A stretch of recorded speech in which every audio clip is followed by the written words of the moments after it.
everyone, it's Desiree, and I am back with another design team project for Scrapping for Less. The stamp set that we're going to use is from the Greeting Farm, and it's called Little Mermaids. Are they not precious? Hello! So we're going to be making our card. I'm going to use a white base, and first I'm starting with my scallop die from Lawn Fawn. And then I used my favorite thing stitched square just to get my square cut out in the center there. And I just die cut those together. I pulled out my Memento Tuxedo Black ink, and I'm going to be stamping some images around this frame. And those images, of course, are going to be the little fish because they are just way too cute. I do plan on using my many collections of alcohol markers to color all of my objects in. I chose one of the little girls, or excuse me, mermaids, who's winking and waving, and I'm going to stamp her down, and then I'm going to stamp 5 of these seaweed plants. I wasn't quite sure how many I was going to use, so I figured let's go with 5.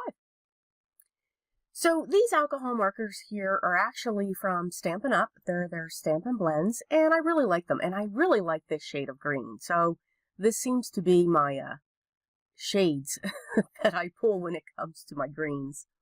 So I'm just coloring those in. I'm putting down my light layer first, and then I go in with my dark, and then I go back over with my light shade just to blend that out. I'm not going to show all of the coloring because it does take a lot of time, but I am just going to show this few little snippets. This is how I use alcohol markers. I am not an expertise in it. I just use it so that I can get some color down. I continue to play with them so I can get better. So these are my images. They're all colored. The fish, nice and bright. One looks like Nemo. And of course my little girl as well. Now there's a special background that I want to put in behind that square. So I pulled out my peacock feathers, my broken china, and my blueprint sketch. And I'm just putting these colors down. This is a piece of Bristol Smooth cardstock. And I'm not looking to blend. I am just looking to get these colors down. And if you notice, I'm not even changing my blender. I'm okay with it. I just want to get these colors down so that I have a nice coating on my paper. And then I'm going to come in with a water spray bottle, and I'm just going to soak this. I want these colors just to move on their own, and then I'm going to use my heat gun. I put it on a wooden board. I don't need it to be taped down because I want the colors to roll back and forth. I'm okay that bent a little bit, and I'm just going to dry that so you can see the drips. I've taken the peacock feathers and the broken china, I've put them down on my craft mat, added a little bit water, and now I'm going to do my ink smushing. I just want some dots, some bloops, and just to make it look layered and have texture to it. I didn't want it to be smooth. And that's what our panel is going to look like now. So I'm just pulling in the top panel that's going to go over this, just looking for size, and I'm going to cut this down so that I have a section of it in the back there. Once I've determined the size of my panel, I'm going to cut up some double-sided foam tape, and I'm going to put that all over the back of my panel with the fish so that this will be raised up off of my Distress Oxide background there. I'm going to position this so it almost looks like there's a wave that's coming across. So it's almost like a window, so to speak. And then I'm going to grab my glue and I'm going to adhere this panel straight down onto my 4 1/4 by 5 1/2 top folding card base. I never throw my scraps away, especially when I do some ink swishing or anything like that. The sentiment I chose, as funny as it's going to sound, is waving hello. The first impression really didn't come out right. I'm using my black VersaFine ink, so I'm just going to stamp it again, and I like that one a lot better. I'm going to pull out my clear embossing powder. The embossing powder that I use is Recollections. And you can see I have tons of it.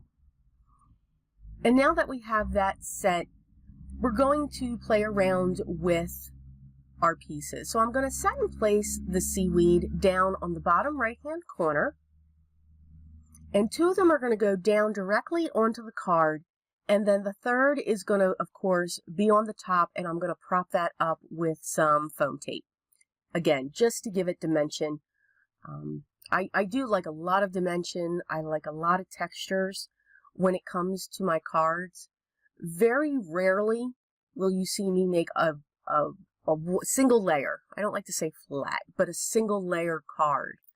And even when I do that, I'm adding glossy accents or Nouveau drops or something just to give it some type of dimension.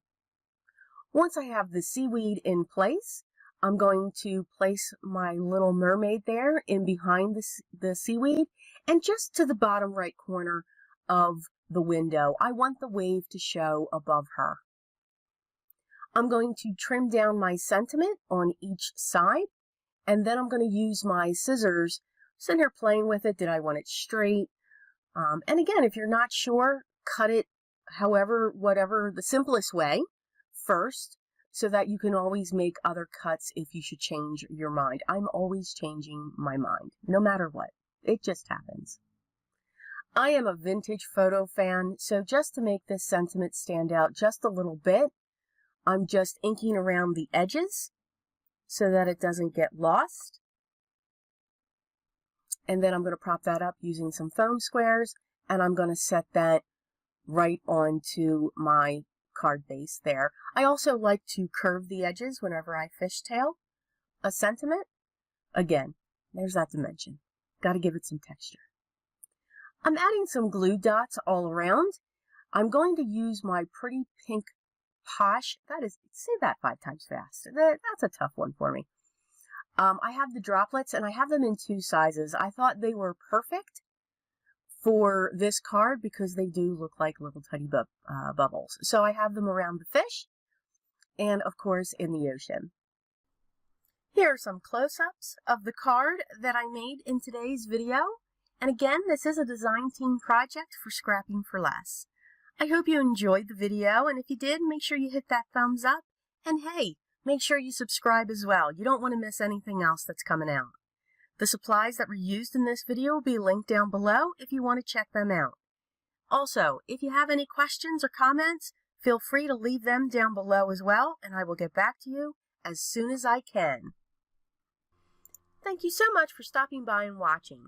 Remember to check out Scrapping for Less online, link below of course, and see all the wonderful products they have available for any creative need you may have. I hope you're having a great day today, and always remember everyone, be creative.